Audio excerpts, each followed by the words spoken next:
Houve uma época em que apenas o cinema, a televisão e os livros entretinham as massas. Mas isso mudou. Quando você sente que tem o controle para manipular esse mundo virtual na sua frente, a sensação é muito boa. Mas os videogames se esforçam para alcançar algo que vai além do controle. Uma história perfeita. Eis a situação. Outro membro da equipe científica está desaparecido. Acho que todo game pode ficar melhor com uma boa história e bons personagens. Sonny, mataram meu pai. Talvez exista uma chance de combinar a narrativa com o envolvimento e a interatividade. É isso que define os games. Mas ainda existe um elemento narrativo crucial. A emoção. Lord Banker! Cuidado! Um jogo de computador pode fazer chorar? Depois que se responde essa pergunta afirmativamente, acho que não há motivo para alguém deixar de jogar videogame.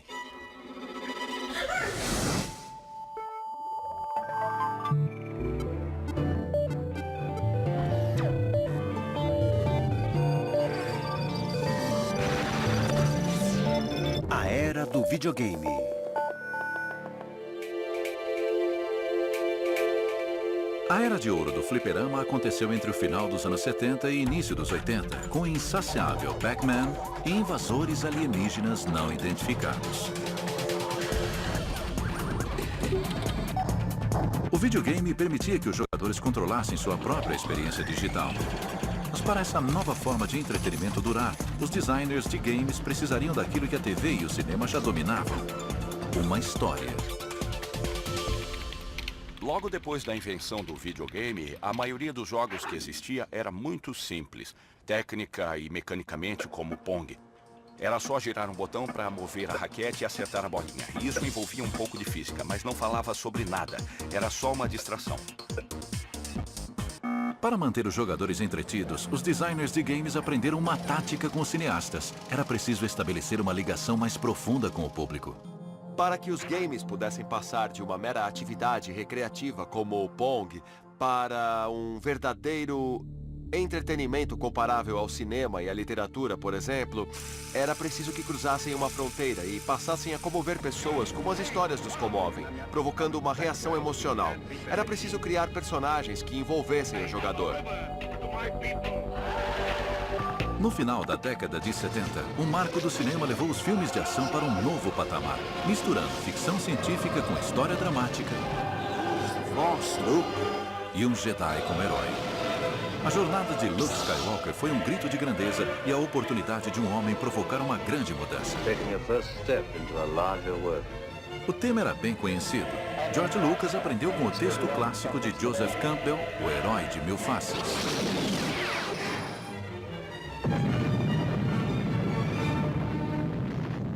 Guerra nas Estrelas demonstrou que esse tipo de narrativa, com um ritmo muito acelerado, cheia de tecnologia e de ótimos efeitos especiais, não desvia a atenção da história.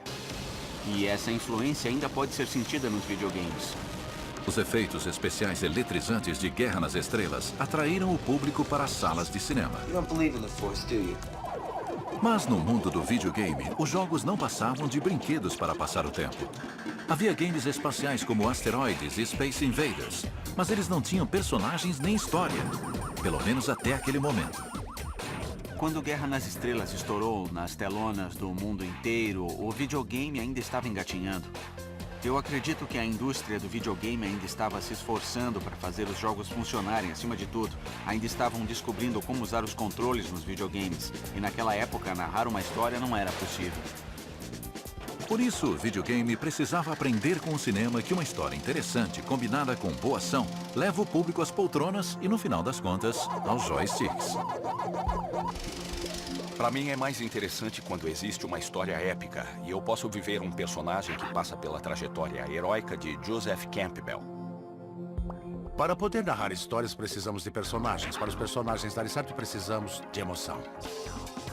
No futuro, o videogame será uma forma de entretenimento em massa, com capacidade de encantar e entreter os consumidores, por mais diferentes que sejam os gostos deles, mais ou menos como a televisão, como a literatura, a música e o cinema fazem hoje em dia. Não é diferente de nenhuma outra mídia criativa, na minha opinião. E os melhores artistas vão inventar uma maneira de fazer você chorar. Lord Venker! Cuidado! Mas para criar emoção nos videogames, os programadores primeiro precisam aprender a transformar pixels e encanadores em novos heróis dos jogos.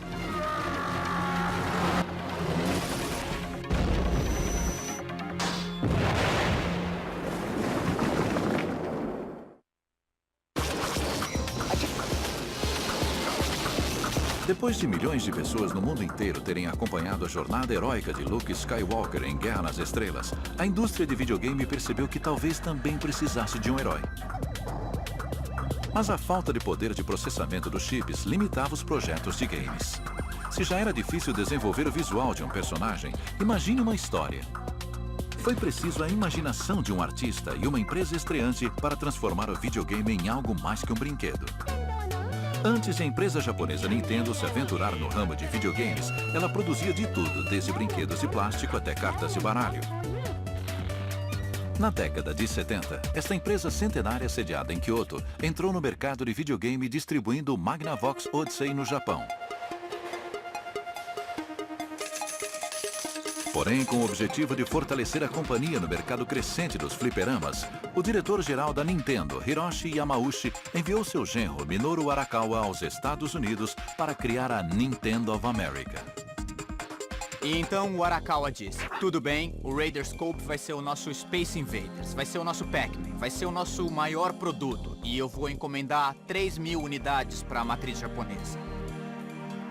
Antes de trazer os 3.000 fliperamas, a máquina de testes que foi implantada em um bar dos Estados Unidos chamado The Spot Tavern, em Seattle, começou a ganhar cada vez menos dinheiro. Ele pensou, essa não, vou ficar com 3.000 fliperamas do Radarscope encalhados, sem uso. O que eu faço? Com o estoque caro do produto que não deu certo, a Nintendo of America precisava de um jogo de sucesso que pudesse ser adaptado a partir dos fliperamas.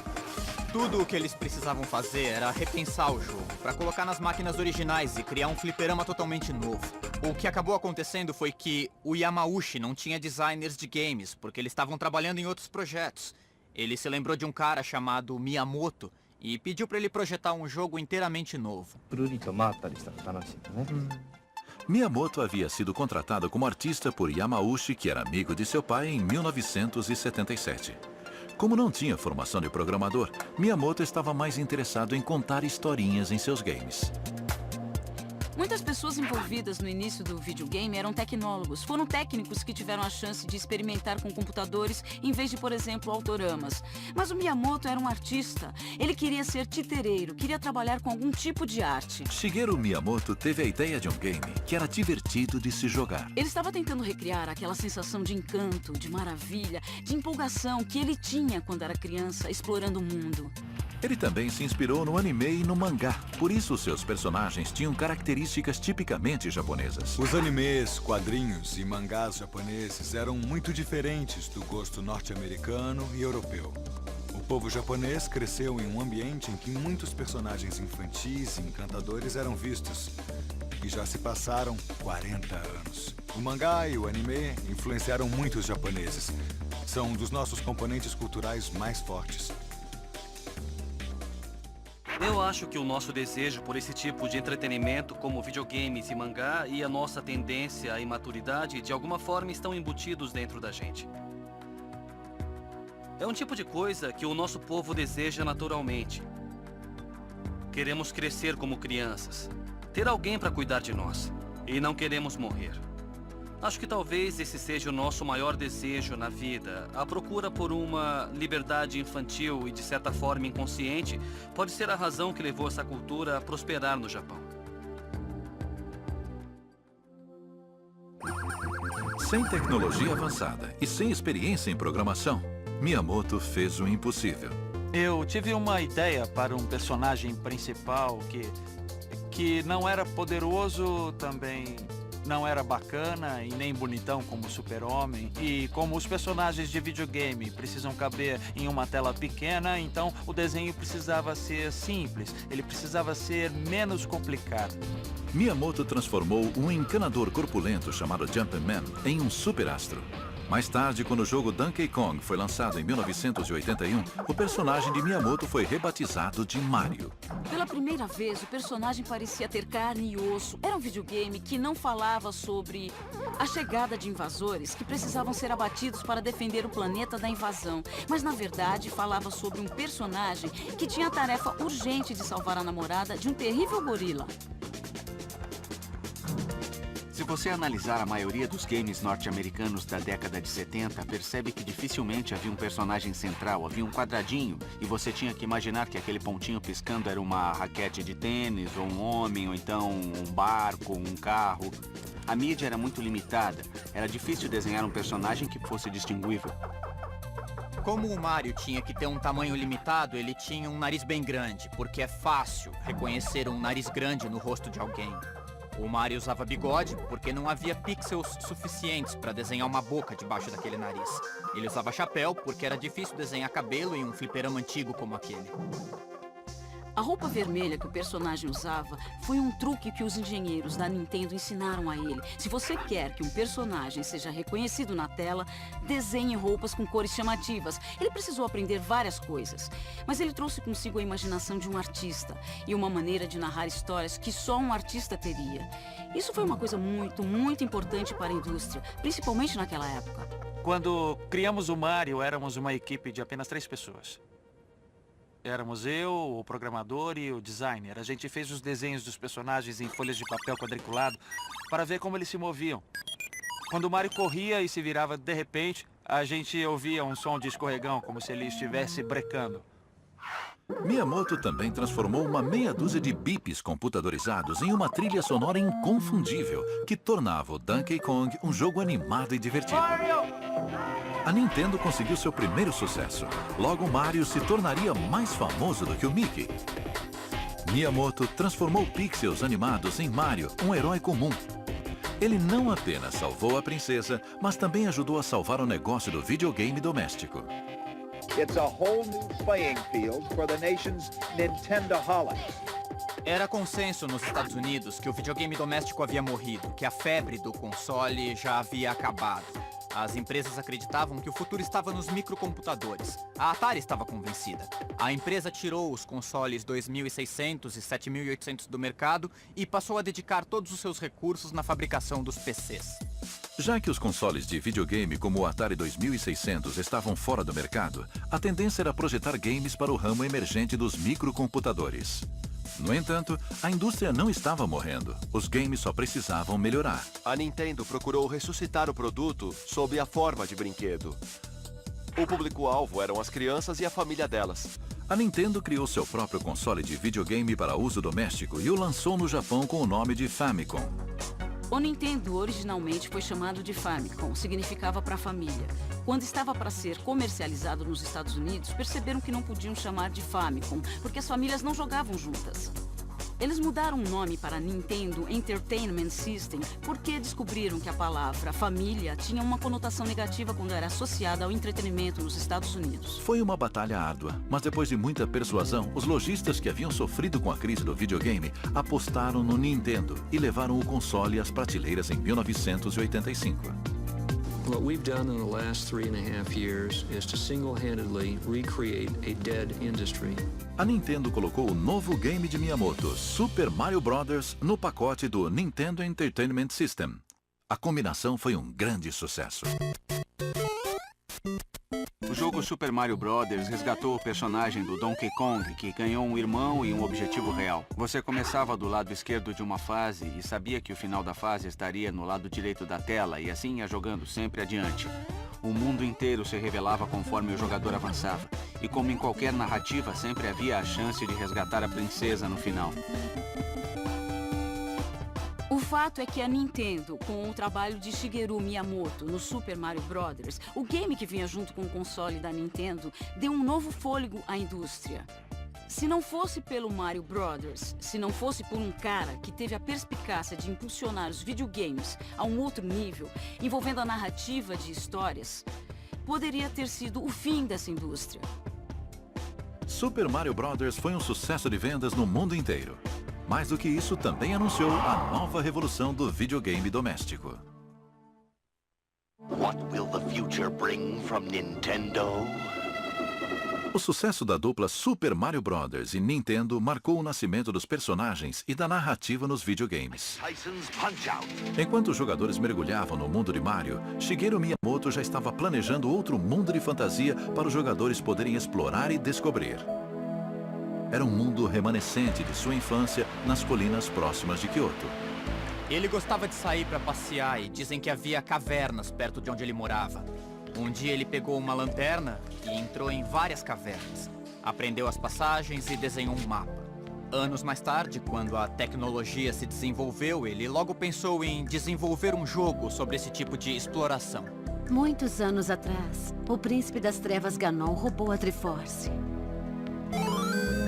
Nos jogos como Donkey Kong, o Mario do início e o do final eram o mesmo Mario, com os mesmos poderes, e também era assim no Super Mario Bros. No game Zelda, o personagem começa fraco.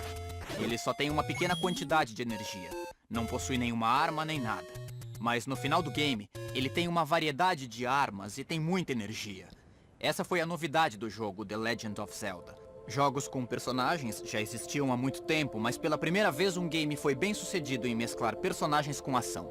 Eram histórias épicas, com temas clássicos do bem contra o mal. O protagonista precisava resgatar alguém. Você era um menino que precisava lutar com coragem e se tornar melhor do que era no início. Não apenas para o seu próprio bem, mas para o bem da comunidade. A complexidade de The Legend of Zelda, acompanhada por uma trilha musical dramática, trouxe mundos e personagens de videogame que pela primeira vez despertaram empatia no jogador. Zelda, segundo muita gente, foi o primeiro videogame que fez as pessoas chorarem enquanto jogavam. Era muito centrado na história. A possibilidade de sentir o que o personagem sentia e passar por tudo o que ele tinha que passar para se tornar uma pessoa melhor foi uma coisa que comoveu muita gente. The Legend of Zelda foi lançado em 1987 e tornou-se muito popular na Europa, no Japão e na América do Norte. Seguir um personagem que passava de fases e ganhava poderes ao encontrar tesouros escondidos foi muito significativo para uma geração que tinha um enfoque cada vez mais individualista. Os anos 80 foram, sem dúvida, a época em que foram abandonadas todas as ilusões de fazer uma revolução contra o sistema. E os hippies da contracultura haviam se tornado parte do sistema e aceitaram os brinquedos do sistema de peito aberto.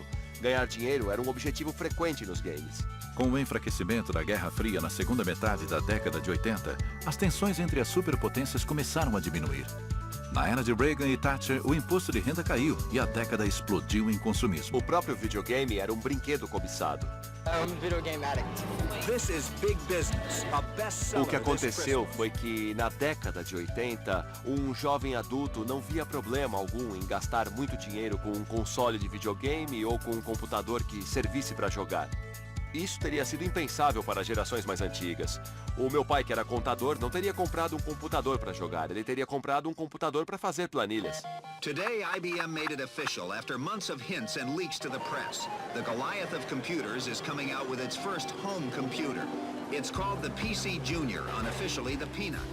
Jogos de computador eram pouco conhecidos, porque a maioria das pessoas ainda não tinha computador. Na época, pouquíssima gente tinha computador e a maioria dos computadores estava nos escritórios.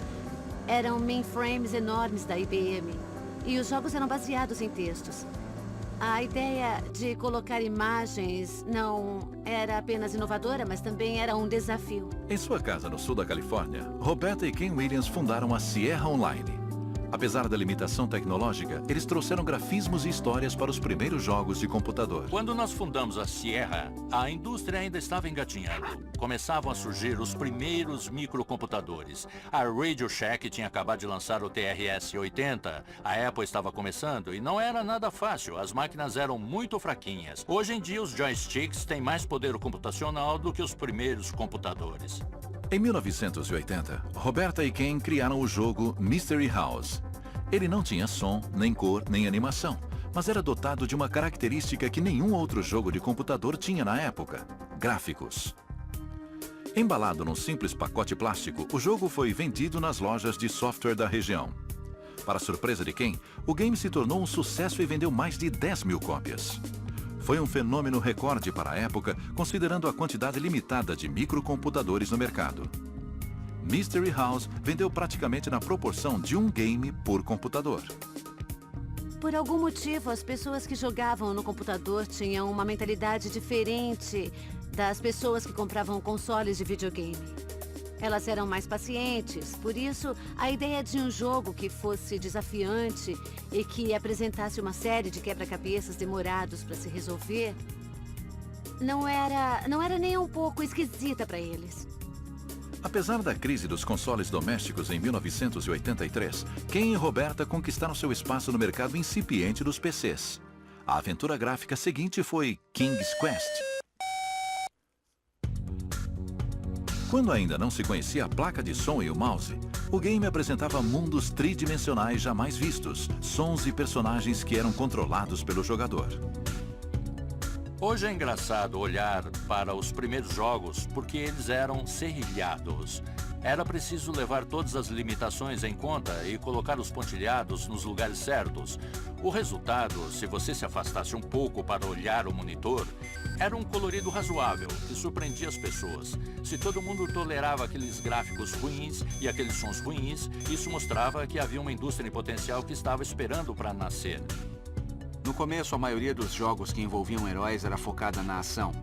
Com alguns jogos, como King's Quest, a ação desapareceu completamente e deu lugar à investigação e ao raciocínio para resolver as charadas. Também era uma situação na qual você não controlava o personagem diretamente. Você era uma espécie de observador e o personagem obedecia às suas ordens, mas você não ficava completamente conectado a ele. Além de a história ser mais complicada, o jogo tinha um ritmo mais lento, então você podia pensar mais e parar para ler os textos, e os quebra-cabeças também eram mais difíceis.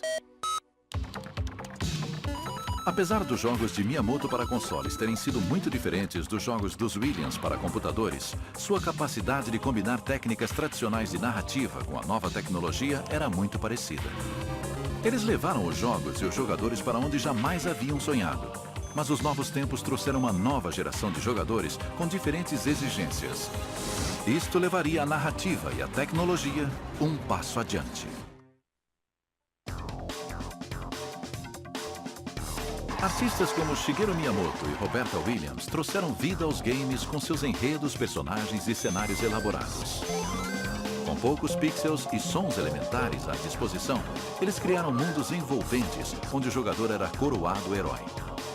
Estar na pele do herói em Super Mario Bros. Era divertido, mas no início da década de 90, os jogadores cresceram e queriam um entretenimento compatível com sua idade.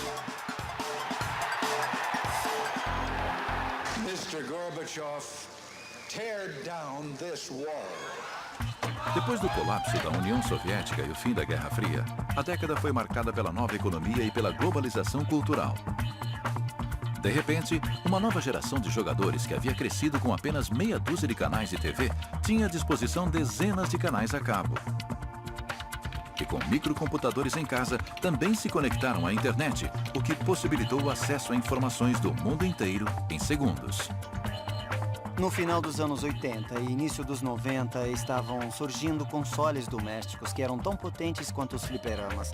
E tudo isso cabia em pequenos aparelhos. As pessoas começaram a se dar conta que a mesma tecnologia usada para lançar naves espaciais estava disponível no computador de casa. Para muitos, era o fim da trajetória do herói. Os jogadores trocaram suas coroas por cabelos espetados, carros velozes e mulheres atraentes. Surgiram os anti-heróis do videogame e os jogadores mais velhos adoraram. Acho que muita gente ainda não tinha percebido que a geração Nintendo já estava crescidinha, mas ainda queria jogar videogame, da mesma forma que as pessoas mais velhas que viram TV ou filmes na infância ainda queriam ver TV ou filmes, só que com temas adultos. Uma empresa de videogame chamada Sega Enterprises ofereceu justamente isso. Similar à Nintendo, a Sega era uma fábrica de brinquedos que lançou sucessos como o fliperama Frogger nos anos 70 e mais tarde um console chamado Sega Master System nos anos 80. Buscando mercado em regiões que a Nintendo não alcançava, o console vendeu excepcionalmente bem na Europa e no Brasil. Mas em 1983, a Sega foi afetada pela crise do videogame. The manufacturers are still trying, those who haven't gone bankrupt, but the experts who follow the industry say it probably won't make a big comeback, that the game players have simply moved on to other things like videocassettes, records, tapes, even the movies. Mal sabiam eles que o ramo do videogame ainda não estava condenado. A Sega não desistiu. Em vez disso, apostou mais uma vez na renovação do mercado e lançou no Japão o Sega Mega Drive, um console de 16 bits para concorrer com o Nintendo Famicom de 8 bits. Com o dobro de poder de processamento, o Mega Drive suportava gráficos e sons superiores. Na época dos 8 bits, era possível criar games simples como Donkey Kong, Pong e jogos desse tipo. Quando se passou para os 16 bits, já dava para abordar uma variedade muito maior de assuntos. Havia games de esportes e de aventura muito bons, que contavam histórias. Já era possível fazer versões muito melhores em todos os gêneros. Essa nova tecnologia surgiu em boa hora. Quando os primeiros jogadores de Pong cresceram e começaram a trabalhar, as empresas de videogame tentaram atrair os jogadores mais jovens da geração do Super Mario Bros., que agora estavam entrando na faixa dos 20 anos de idade. Quando o Sega Mega Drive foi exportado para os Estados Unidos, foi rebatizado de Sega Genesis. E para atrair os jogadores um pouco mais velhos, foi vendido com um game de um porco-espinho voador com traços humanos. Se o Mario era bonitinho e tinha carisma, o Sonic era um personagem veloz, que entusiasmava e que agradou bastante a geração de adolescentes do começo da década de 90. E como eles haviam crescido, o Sonic era um personagem mais apropriado para eles. No começo dos anos 90, o Nintendo ainda era o videogame dominante. Hoje sabemos que o seu principal chamariz era o encanador italiano e fofinho chamado Mario. Mas a Sega percebeu que os consumidores estavam interessados em uma coisa diferente, principalmente depois do lançamento do console Sega Genesis. O poder de processamento era maior e os personagens, em vez de pularem de cogumelo em cogumelo e continuarem a saltar até mudar a tela, podiam correr em velocidades maiores. O Sonic falava de mobilidade e de velocidade.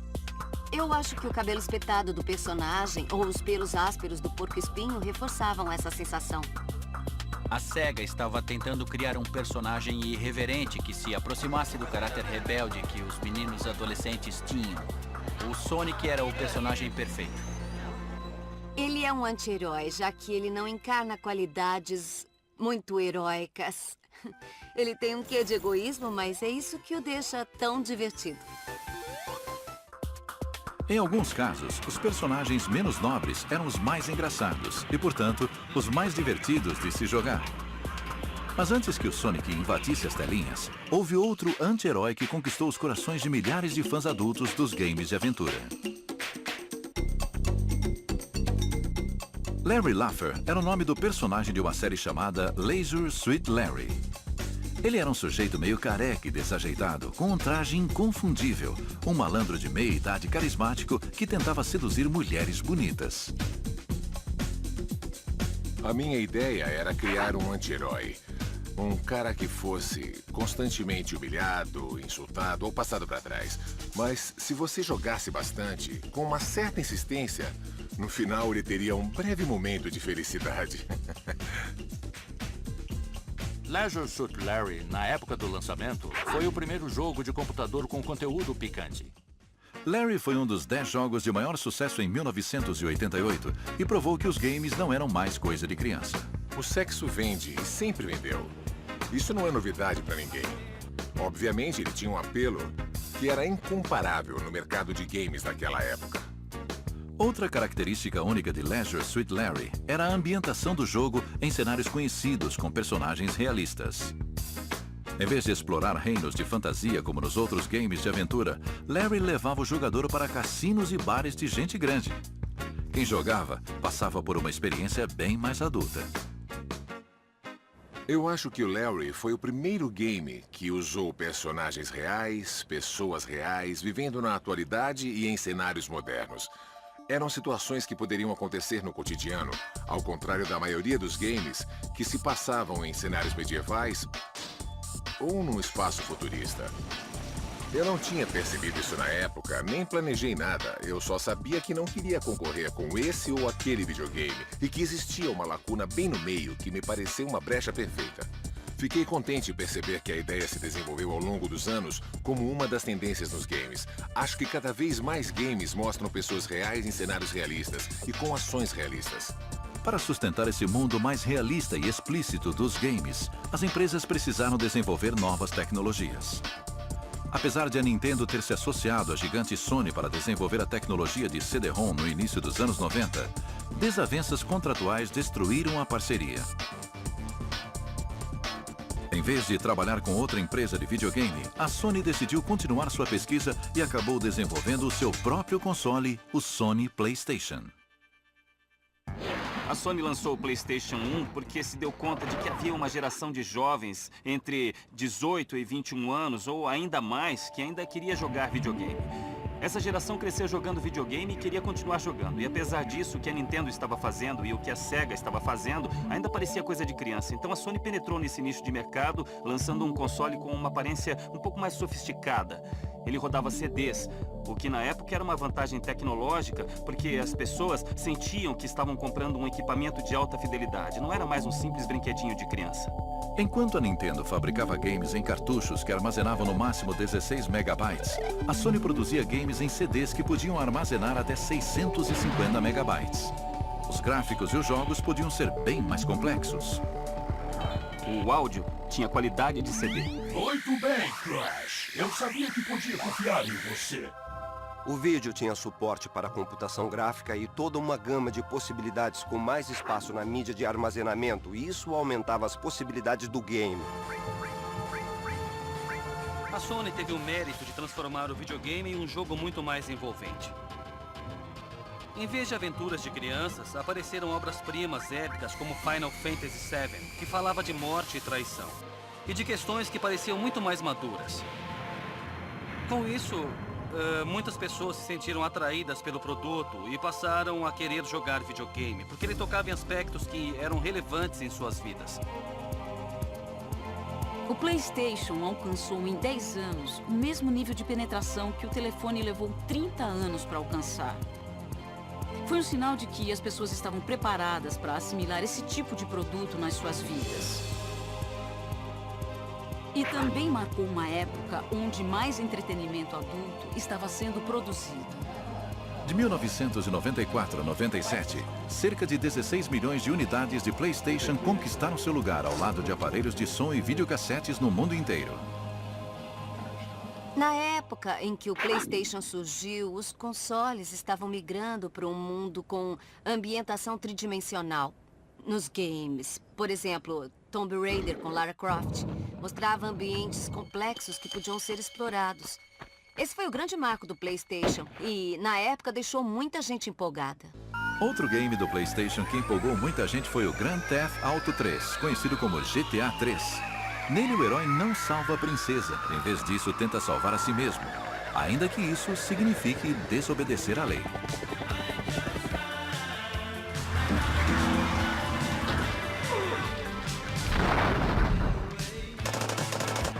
Você tinha uma série de objetivos que precisava atingir. A grande mudança foi no espaço do jogo, e havia uma história de ficção por cima.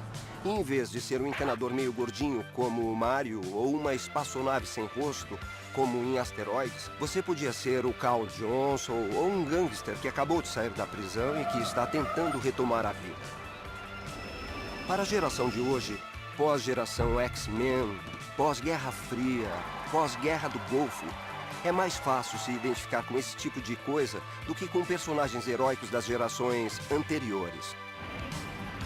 Estamos falando de consumidores acostumados com tecnologia e multitarefas que querem interação e experiências personalizadas. Eles escolhem o que assistem e o que ouvem de acordo com o seu próprio gosto, e é isso que os games possibilitam.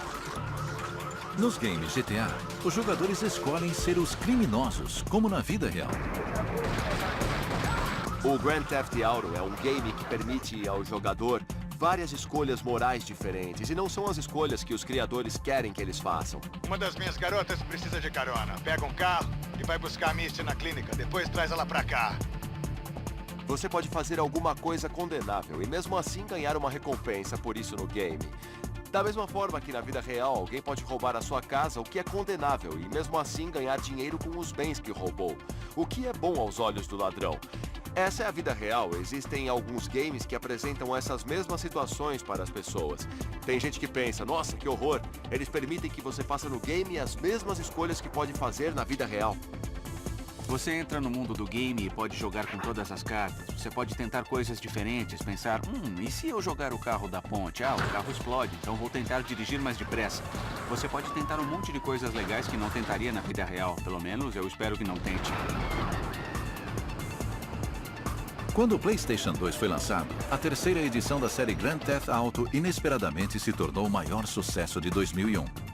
Pular atrás de moedas estava em baixa. Agredir transeuntes inocentes estava em alta. Grand Theft Auto 3 e suas sequências consolidaram a tendência do estilo hollywoodiano nos games. São games que falam sobre a vida no crime, como no filme Os Bons Companheiros ou no seriado A Família Soprano, e tinham elencos impressionantes.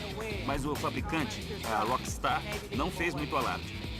Eles não queriam tirar vantagem, só queriam um elenco excepcional com atores como Samuel L. Jackson.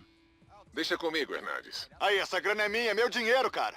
É dinheiro de drogas, cara. Todos esses ótimos atores eram as vozes dos personagens do videogame. E era muito cinematográfico. Contava a história de um personagem que começava como matador de aluguel e depois subia na vida. Passava a ser respeitado pelos comparsas e começava a enfrentar os outros chefões do crime. Então tinha uma apresentação cinematográfica digna de Hollywood, mas ao mesmo tempo era puro videogame. A série GTA, criada pela Rockstar Games, inaugurou uma tendência que se baseava em bons enredos, atuações de astros de Hollywood e até mesmo em trilhas sonoras.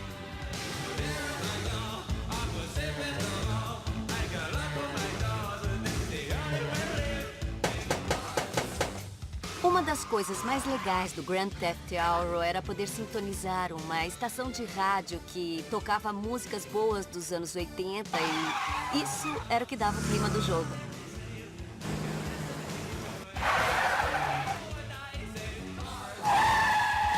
A Rockstar gostava muito de usar música pop. As narrações também eram muito boas e os diálogos curtos e grossos funcionavam bem.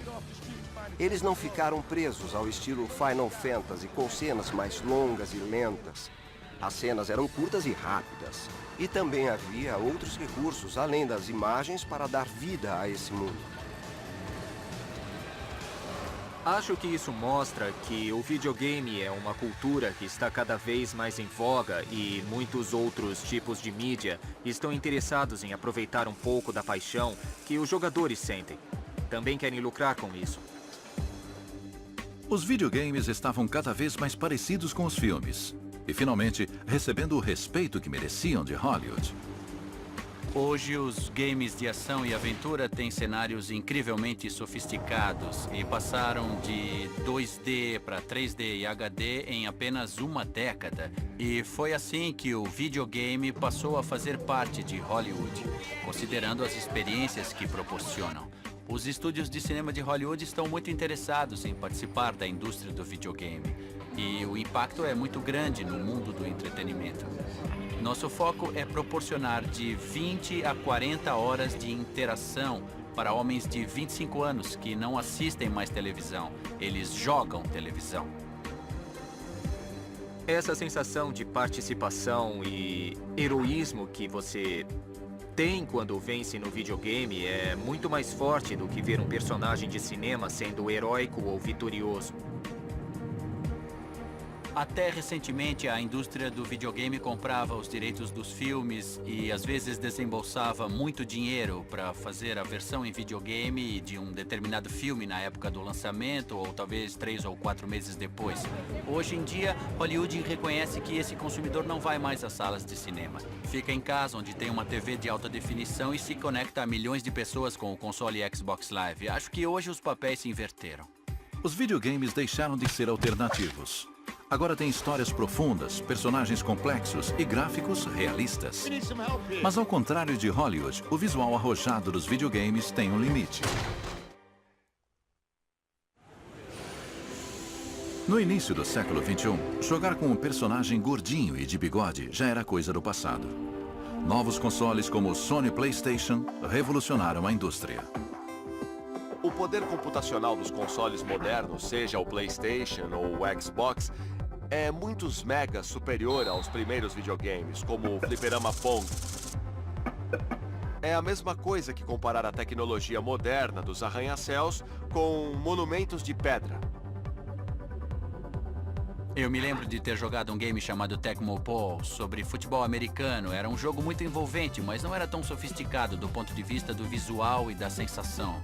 E não parecia um jogo real da Liga de Futebol Americano. Com os games de hoje em dia, principalmente o Madden Football da Electronic Arts, se você passar pela sala sem prestar atenção, pode até pensar que é um jogo de verdade passando na TV. Que jogada sensacional! Os gráficos detalhados e de alta fidelidade transformaram o jogador de videogame em ídolo do esporte. Não importa qual seja o seu talento físico, ele é capaz de dominar qualquer esporte virtualmente. Os novos games de esportes dão ao jogador uma sensação de poder, como se fossem heróis. Porque, de repente, você tem o rosto dos jogadores e os seus nomes. O jogo é muito realista e a escalação está toda ali. O jogador consegue movimentar os atletas como se fossem soldadinhos de brinquedo num campo de batalha. E essa é uma experiência inebriante. Vamos acompanhar o lance de perto. A Electronic Arts tem um slogan para os games esportivos. Se está no esporte, está no game. A origem dessa frase está na minha paixão pela autenticidade. Para que os personagens do videogame se movam como atletas de verdade, os desenvolvedores utilizaram a captura de movimento, um método tecnológico apropriado de Hollywood. A captura de movimento é um processo no qual você coloca marcadores em uma pessoa para depois capturar os dados do movimento. A técnica tem um resultado bastante realista e permite o movimento das articulações. Uma das coisas que acontece no basquete da vida real é que, para cada movimento, todo mundo na quadra reage de alguma maneira. E a Electronic Arts quis tirar proveito disso. Eles capturaram o movimento de 10 jogadores de uma vez dentro da quadra, além das capturas individuais de movimento que estavam fazendo. E quem joga percebe que faz uma diferença enorme. Quando você faz um pequeno movimento, todos os outros personagens reagem de alguma maneira. Você se sente realmente dentro do game. Hoje em dia existe tanto poder computacional que os cenários são renderizados de uma forma quase hiperrealista. Dá pra ver o globo ocular dos jogadores e uma série de detalhes que não aparecem na transmissão de jogos reais. No entanto, ao tentar criar grafismos mais realistas nos videogames, os heróis do esporte começaram a parecer mais mortos do que vivos. É um fenômeno que os tecnólogos chamam de Uncanny Valley, um termo que descreve a sensação de repulsa que as pessoas têm por robôs quase humanos ou de aparência estranha. É como a diferença entre um corpo vivo e um cadáver. A diferença entre um manequim e um ser humano. Quanto mais humano o gráfico parece, mais acentuada é essa diferença. Então podemos dizer que parece de plástico, parece mecânico, que não é real. Não temos este problema com personagens de desenho animado porque eles não são realistas. E quanto mais realista é a representação, fica mais evidente que são bonecos animados em vez de seres humanos. Sem emoção, mesmo os personagens com aparência mais realista não proporcionam ao jogador uma autêntica experiência humana. Se você não se comunicar com os personagens, pelo menos de uma maneira superficial, como é que vai poder se emocionar com eles? Você não vai ter problemas em matá-los e em capotar os seus carros virtuais. Mas quando você fala com as suas próprias palavras e eles conseguem ouvir, uma conversação real acontece. E assim, você pode se sentir mais comovido a ponto de chorar enquanto interage com eles. O modelo de perfeição de um game é a sua capacidade de fazer chorar. Mas tem gente que diz que só chora quando o game não funciona direito. Outros afirmam que já estão acostumados a chorar com videogames. Então o choro se tornou uma maneira simbólica de viver a experiência humana. Isso amplia o espectro do que um game é capaz de fazer, dos mundos que ele é capaz de trazer para dentro das nossas casas. No começo era difícil representar seres humanos, por isso os games mostravam alienígenas. Mas quando descobrimos como mostrar gente na telinha, começaram a aparecer mais games sobre seres humanos.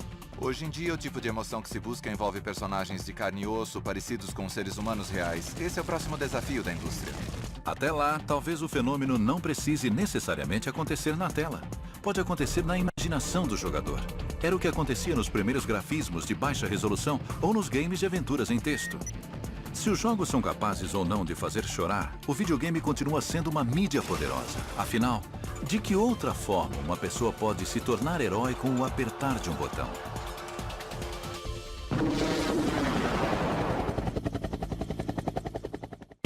Versão brasileira Vox Mundi.